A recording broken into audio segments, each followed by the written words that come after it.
Welcome to our YouTube channel Learn with आशीष। नमस्कार प्रिय विद्यार्थियों, हम प्रोबेबिलिटी थ्योरी को डिस्कस कर रहे थे। लास्ट वीडियो में हमने मल्टीप्लिकेशन थ्योरम के बारे में पढ़ा कि इंडिपेंडेंट इवेंट्स के केस में कैसे हम मल्टीप्लिकेशन थ्योरी गुणात्मक थ्योरम का प्रयोग हम करते हैं। आप लोगों को वीडियो पसंद आई होगी, समझ आई होगी। हमारी वीडियो को लाइक कीजिए, ज़्यादा से ज़्यादा हमारी वीडियो को शेयर कीजिए। अगर आपने अभी तक हमारे चैनल को सब्सक्राइब नहीं किया है तो जल्दी से हमारे चैनल को सब्सक्राइब कीजिए। आज इस वीडियो में हम नेगेटिव प्रोबेबिलिटी या एक इवेंट के at least one event probability of happening of at least one event या नेगेटिव प्रोबेबिलिटी कहें, उसके बारे में हम लर्न करेंगे। तो देखते हैं कैसे नेगेटिव प्रोबेबिलिटी या एक इवेंट के कम से कम एक बार घटने की घटना के बारे में कैसे हम प्रोबेबिलिटी निकालते हैं। Probability of happening at least one event in case of independent events. Independent events में एक इवेंट के घटने की प्रोबेबिलिटी, उसके अकरेंस की प्रोबेबिलिटी या नेगेटिव प्रोबेबिलिटी हम इसको बोलते हैं, वो कैसे फाइंड आउट करेंगे।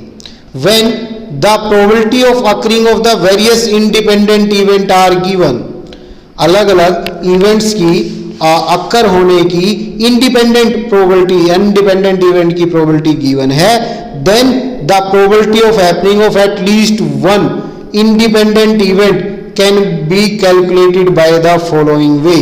तो हम उसको कैसे निकाल सकते हैं। Probability of happening of at least one event हमारी होगी one minus probability of happening of none of the event. किसी भी इवेंट के ना घटने की प्रोबेबिलिटी को छोड़ दें और उसको वन में से माइनस कर दें। दैट मीन्स कि इवेंट अक्कर होगा, एक हो, दो हो, तीन हो, चारों हो, सभी हो या एक, दो, तीन, जितना भी हो, इवेंट अक्कर जरूर होगा। क्योंकि उस दशा को छोड़ देंगे जिसमें कोई भी इवेंट नहीं हो रहा, तो उसके अलावा कम से कम एक तो होगा ही होगा। एक भी हो सकता है, दो भी, ज्यादा भी हो सकते हैं। तो इसको हम नेगेटिव प्रोबेबिलिटी इसीलिए बोलते हैं क्योंकि उनको अलग अलग निकालेंगे तो वो लेंथ ही बढ़ेगा। इसमें क्या है, एक ही केस हमें छोड़ना है जिसमें वो तीनों ही नहीं हो रहे, उसको छोड़ दो, बाकी में कोई एक तो होगा ही होगा क्योंकि इवेंट इंडिपेंडेंट है।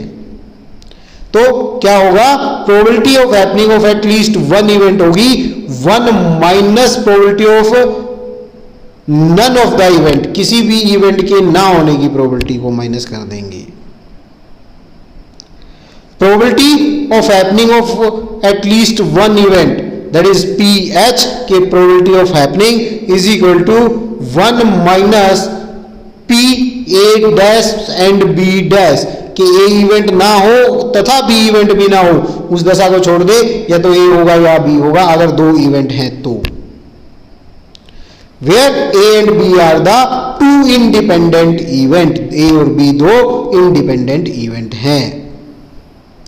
एग्जाम्पल से देखते हैं और बेटर क्लियर होगा। A person known to hit target in 4 out of 6 shoot, एक व्यक्ति एक जगह निशाना लगाता है, 6 बार निशाना लगाता है तो वो 4 बार टारगेट को हिट करता है। जबकि दूसरा व्यक्ति is not to hit the target in 5 out of 6 shoot, अगर वो 6 बार निशाना लगाता है तो 5 बार वो टारगेट को हिट करता है। Calculate the probability the target being hit at all when they try both, दोनों ने ट्राई किया और टारगेट हिट हो जाना चाहिए, उसकी संभावना बतानी है। तो एक दशा ऐसी है जिसमें टारगेट हिट नहीं होगा, पहला व्यक्ति भी टारगेट को हिट ना करे तथा दूसरा व्यक्ति भी टारगेट को हिट ना करे, उस दशा को छोड़ दो, टोटल प्रोबेबिलिटी 1 होती है, उस दशा को अगर हम छोड़ देंगे तो बाकी प्रोबेबिलिटी आ जाएगी कि टारगेट हिट होगा। तो कैसे करेंगे? Probability the target is hit by first person, उसको हमने P1 से लिखा कि पहला व्यक्ति टारगेट को हिट कर दे, इसकी प्रोबेबिलिटी क्या होगी?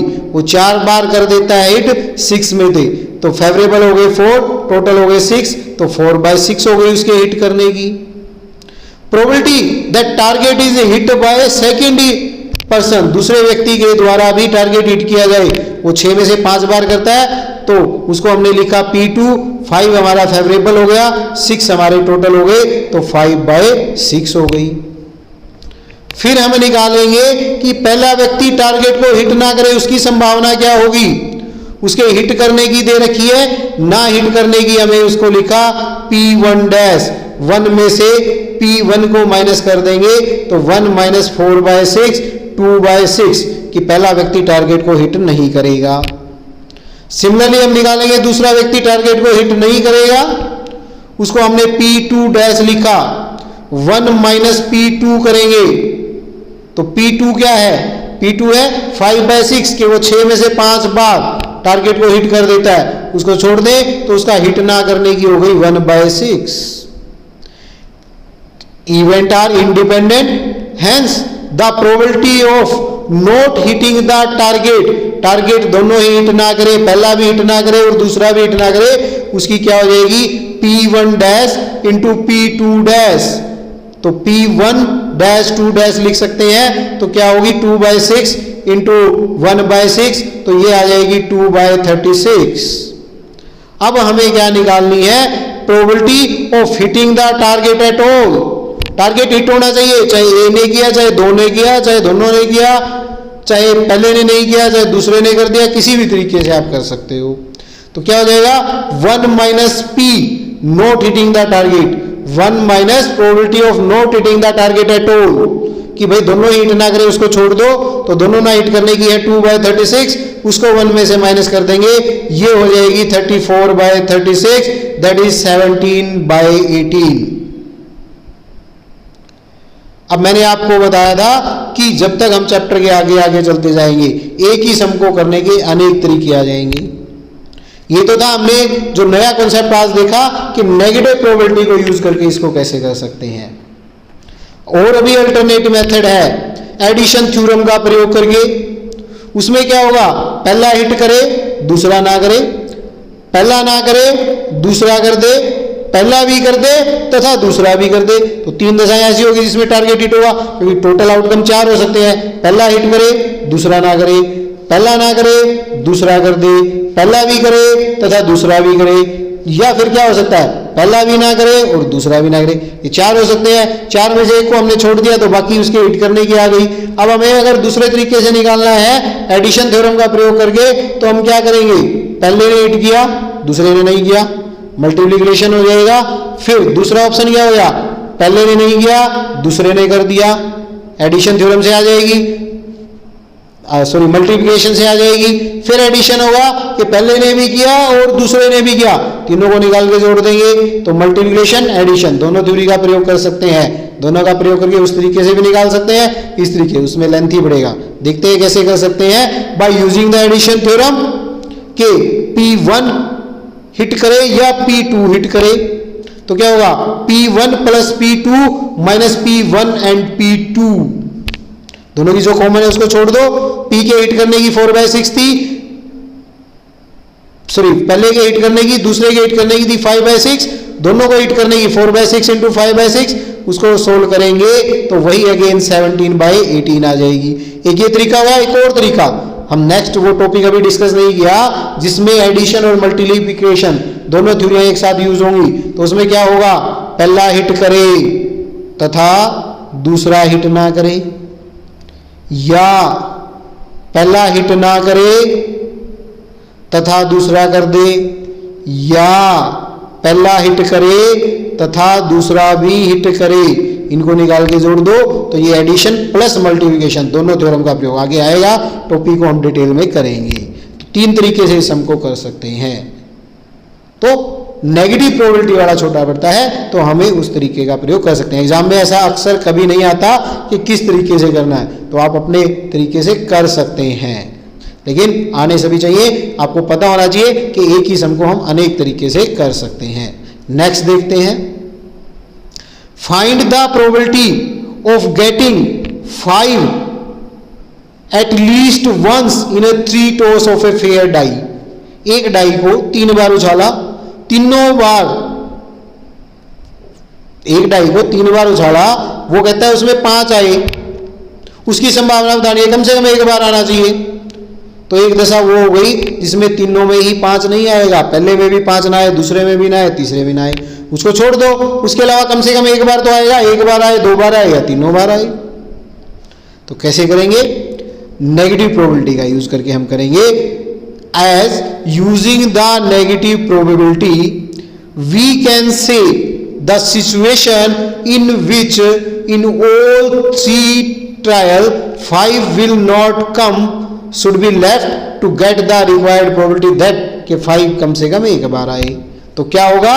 1 minus probability of not getting 5 in all 3 tosses, all 3 trials, उसको हम छोड़ देंगे तो हमारी एटलीस्ट वंस 5 आने की प्रोबेबिलिटी आ जाएगी।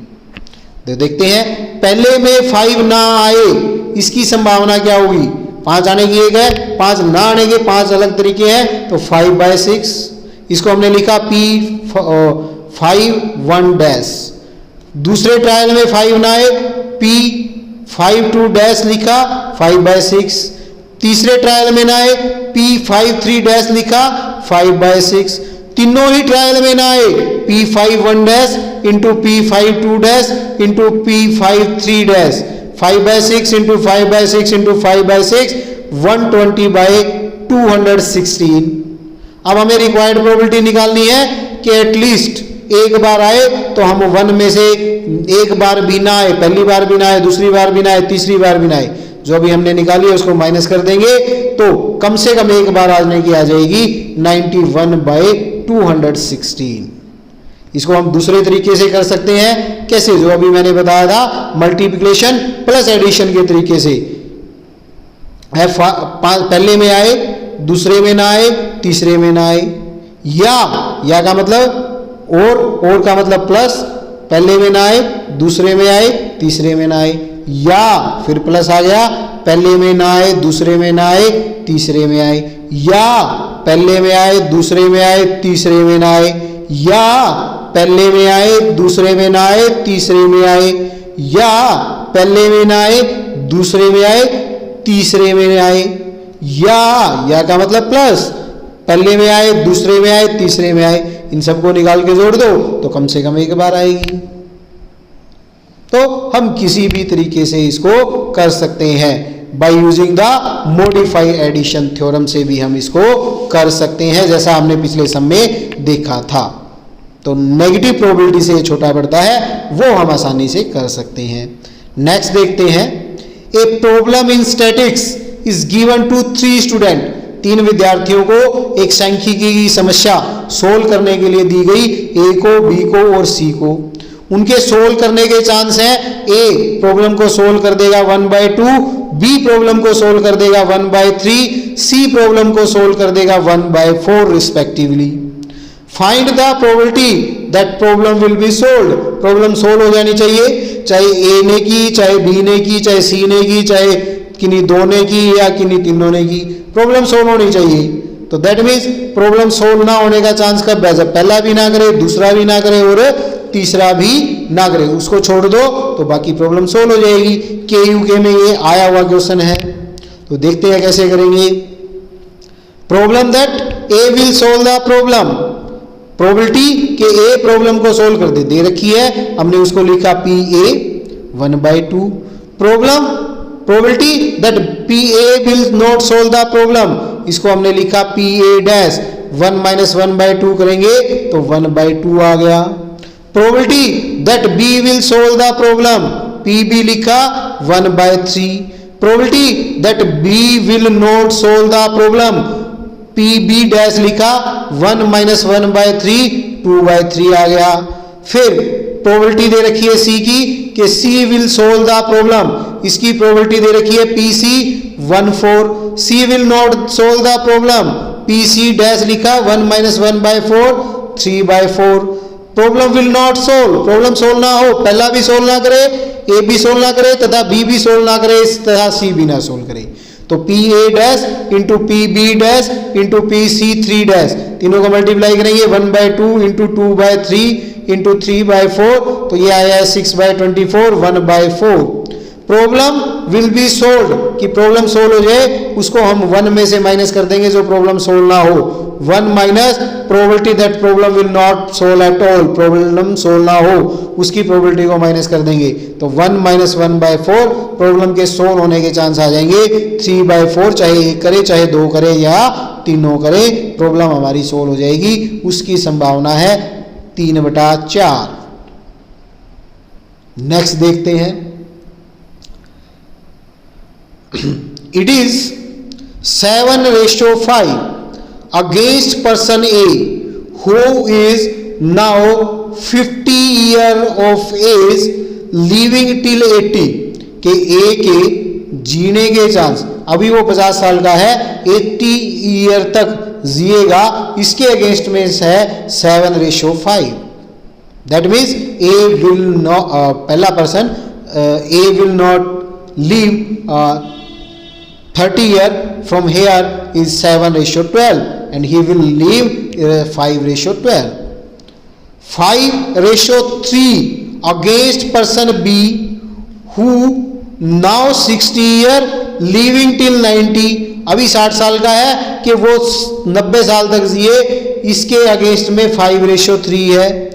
Find the probability that at least one of them will be alive after 3 year, 30 साल के बाद उनमें से कम कोई एक जीना चाहिए, एक जिए दोनों जिए, तो हम क्या करेंगे, दोनों ही ना जिए, दोनों ही अलाइव ना हो, उसकी प्रोबेबिलिटी को 1 में से माइनस कर देंगे तो हमारी रिक्वायर्ड प्रोबेबिलिटी आ जाएगी। देखते हैं कैसे करेंगे। Probability that person A will live 30 years hence, तो क्या होगी P A 5/12। The probability that person A will not live 30 years, तो उसकी प्रोबेबिलिटी हमने लिखा पी ए डैश 1 - 5/12 या 7/12। Probability that the person B will live 30 years hence probability of B हो गई 3/8। Probability that person B will not alive 30 years hence उसको हमने लिखा पी बी डैश, वो हो गई 5/8। Probability that both will not live, दोनों ही अलाइव ना हो आफ्टर 3 years, तो P A dash into P B dash 7/12 into 5/8 35/96।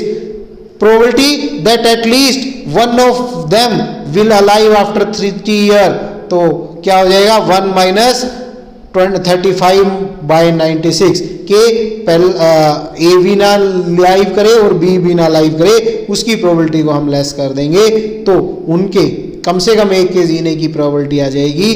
कम से कम एक भी जी सकता है, दोनों भी जी सकते हैं, 61/96। नेक्स्ट देखते हैं, एक हस्बैंड और वाइफ एक इंटरव्यू में अपीयर हुए सेम पोस्ट के लिए। हस्बैंड का सिलेक्शन हो जाए, इसके चांस है 1/6, वाइफ का सिलेक्शन हो जाए, इसके चांस है 1/9। Calculate the probability at least one of them will be selected, B husband and wife both will be selected, 3 none of the husband and wife will be selected, कम से कम एक सिलेक्ट हो, हस्बैंड और वाइफ दोनों का selection हो जाए, हस्बैंड और वाइफ किसी का भी सिलेक्शन ना हो। तो देखते हैं कैसे करेंगे। Probability that husband will be selected, P H लिखा 1/6, उसके चांस गिवन है। Probability that husband will not be selected, P H dash 1 में से 1/6 माइनस कर देंगे, उसके ना सिलेक्शन के आ जाएंगे 5/6। Probability that wife will be selected, P W 1/9। Probability that wife will not be selected, P W dash 1 minus 1/9, तो 8/9 आ जाएंगे। अब पहला उसने क्या पूछा है, at least one of them will be selected, उनका वैसे कम से कम एक का सिलेक्शन हो जाए, तो 1 में से किसी भी का ना सिलेक्शन होने की माइनस कर देंगे, तो 1 minus PH dash into PW dash, तो 1 माइनस 5/6 इंटू 8/9, तो क्या आ जाएगी 7/27। कम से कम उनमें एक का सिलेक्शन हो जाए, एक का हो या दोनों का हो, उसकी संभावना आ गई 7/27।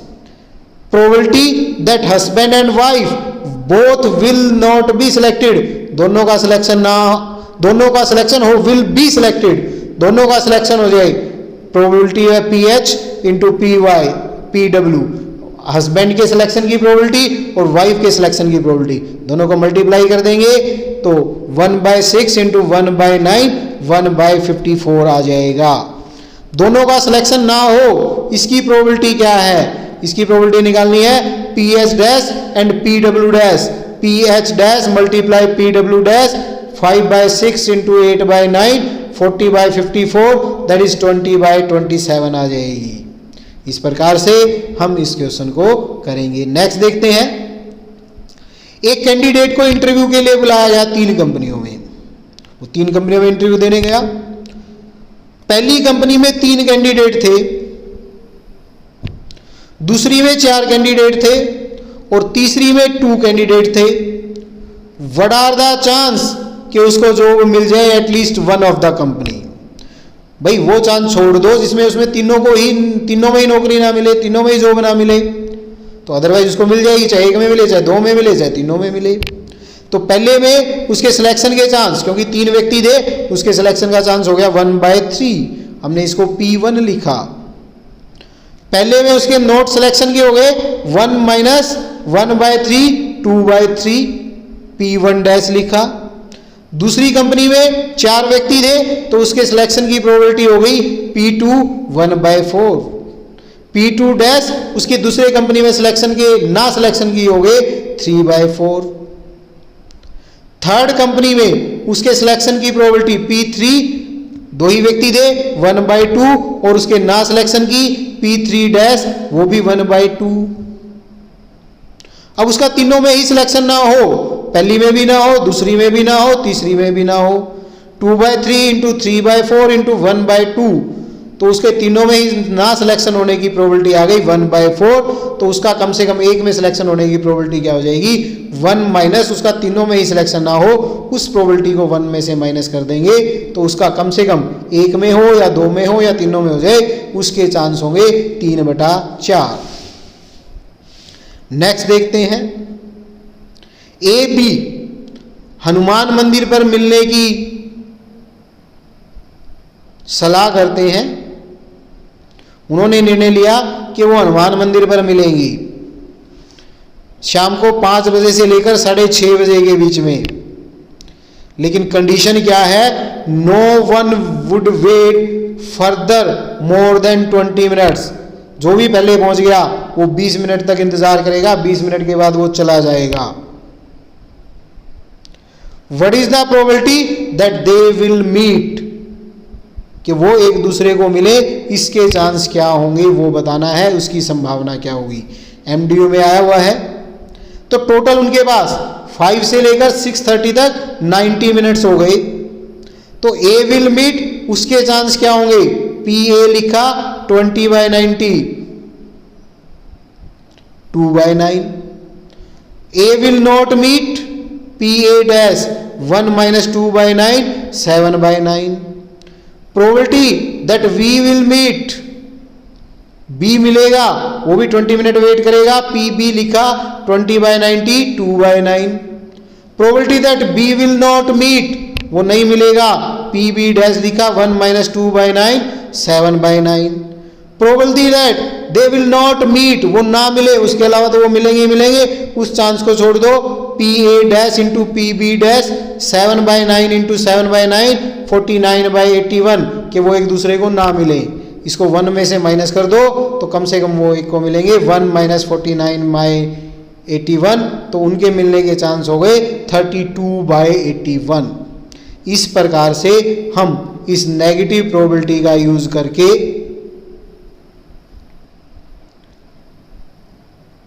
इन क्वेश्चंस को हम सोल्व कर सकते हैं। आई होप आप लोगों को समझ आया होगा। वीडियो हमारी पसंद आए तो लाइक कीजिए, ज़्यादा से ज़्यादा शेयर कीजिए, और अगर अभी तक हमारे चैनल को सब्सक्राइब नहीं किया है तो जल्दी से हमारे चैनल को सब्सक्राइब कर दीजिए। आपका कोई सुझाव है तो कमेंट बॉक्स में आप लिख सकते हैं। Thank you for watching. Have a nice time. Have a good